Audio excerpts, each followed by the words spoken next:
sumo sumo generale fatta fortuna kada sai kai kuma da sadik pakate den bang orang kan tara umat dan ba ko ya putra ini ban to ne ke ke ani ye den tu atona dan to ke ni ne ba atau ini sentuh ke ani buka Subhanallah, benci mengikuti tingkir kontrol orang dan siapa dan semua dan dokumen jadi bangkit lembaga tingkir orang dan siapa ini.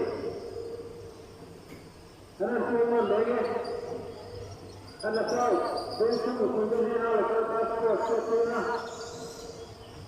Kalau tahu semua dokumen terkait dengan orang yang jalan umat Number four ya, putra ini gantung ini bekerja dia.